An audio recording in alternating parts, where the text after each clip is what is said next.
Chaque jour, Charles et Carole vous présentent la leçon de l'école du sabbat.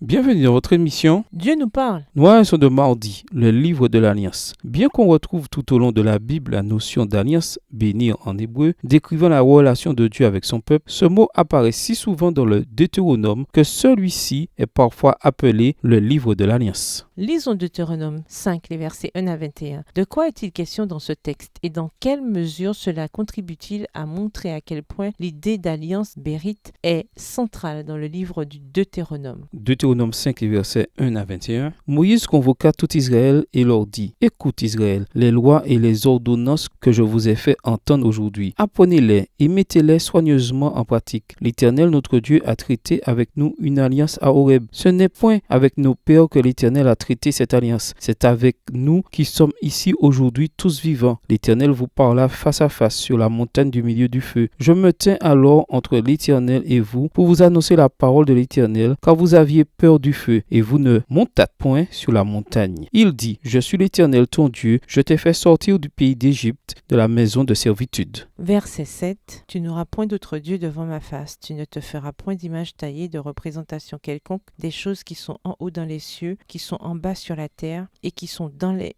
eaux plus bas que la terre. Tu ne te prosterneras point devant elles, et tu ne les serviras point, car moi, l'Éternel ton Dieu, je suis un Dieu jaloux qui punit l'iniquité des pères sur les enfants jusqu'à la 3e et la 4e génération de ceux qui me haïssent, et qui fait miséricorde jusqu'en 1000 générations à ceux qui m'aiment et qui gardent mes commandements. Tu ne prendras point le nom de l'Éternel ton Dieu en vain, car l'Éternel ne laissera point impuni celui qui prendra son nom en vain. Verset 12. Observe le jour du repos pour le sanctifier, comme l'Éternel ton Dieu te l'a ordonné. Tu travailleras 6 jours et tu feras tout ton ouvrage. Mais le 7e jour est le jour du repos de l'Éternel ton Dieu. Tu ne feras aucun ouvrage, ni toi, ni ton fils, ni ta fille, ni ton serviteur, ni ta servante, ni ton bœuf, ni ton âne, ni aucune de tes bêtes, ni l'étranger qui est dans tes portes, afin que ton serviteur et ta servante se reposent comme toi. Tu te souviendras que tu as été esclave au pays d'Égypte et que l'Éternel ton Dieu t'en a fait sortir à main forte et à bras étendu. C'est pourquoi l'Éternel ton Dieu t'a ordonné d'observer le jour du repos. Honore ton père et ta mère comme l'Éternel ton Dieu te l'a ordonné, afin que tes jours se prolongent et que tu sois heureux dans le pays que l'Éternel ton Dieu te donne. Verset 17. Tu ne tueras point, tu ne commettras point d'adultère, tu ne déroberas point, tu ne porteras point de faux témoignages contre ton prochain, tu ne convoiteras point la femme de ton prochain, tu ne désireras point la maison de ton prochain, ni son champ, ni son serviteur, ni sa servante, ni son bœuf, ni son âne, ni aucune chose qui appartienne à ton prochain. Peu de temps après la libération des enfants d'Israël du pays d'Égypte, Dieu a établi une alliance avec eux au Sinaï, juste avant leur entrée prévue en terre promise. Puis, après leur détour de 40 ans, juste avant la possibilité d'entrer en terre promise, ne se présente de nouveau à eux. Cette terre promise qui était un élément central de la promesse de l'alliance, voir Genèse 12, verset 7, Exode 12, verset 25, à nouveau, le Seigneur a donné les 10 commandements par l'intermédiaire de Moïse. Une façon de souligner une fois encore à quel point il était important pour le peuple de s'engager à nouveau dans le cadre de l'alliance. Oui, le Seigneur allait accomplir ses promesses liées à l'alliance envers les enfants d'Israël, mais désormais il devait respecter leur part du marché. Il vous a exposé son alliance, l'alliance selon laquelle il vous a ordonné d'agir, les 10 paroles. Il les a écrites sur 2 tablettes de pierre. Deutéronome 4, le verset 13. Il l'avait fait au Sinaï et il l'a fait à nouveau à Moab, juste avant que le peuple ne prenne la terre qui lui avait été promise lors de l'engagement pris avec les patriarches des siècles plus tôt, une manifestation de l'alliance éternelle qui a précédé même la création du monde. Dès avant la fondation du monde, le Père et le Fils s'étaient engagés par une alliance solennelle à racheter l'homme au cas où il deviendrait la victime de Satan. Il avait été arrêté irrévocablement que le Christ se ferait le garant de la famille humaine. Extrait du livre Jésus-Christ, chapitre 87, page 749, écrit par Ellen G. White. Lisons Deutéronome 5, le verset 3. Comment pouvons-nous comprendre ce verset? Deutéronome 5, verset 3. Ce n'est point avec nos pères que l'Éternel a traité cette alliance. C'est avec nous qui sommes ici aujourd'hui tous vivants. Qu'a dit Moïse aux enfants d'Israël? Il a très probablement mis l'accent sur le fait que leur père était maintenant parti et que les merveilleuses promesses de l'alliance qui leur avaient été faites étaient désormais pour eux. eux. C'est peut-être la façon que Moïse a choisie pour leur faire comprendre qu'ils ne devaient pas se tromper comme il l'avait fait la génération précédente. Les promesses et les obligations étaient désormais les leurs. Au revoir. Et à demain si Dieu veut.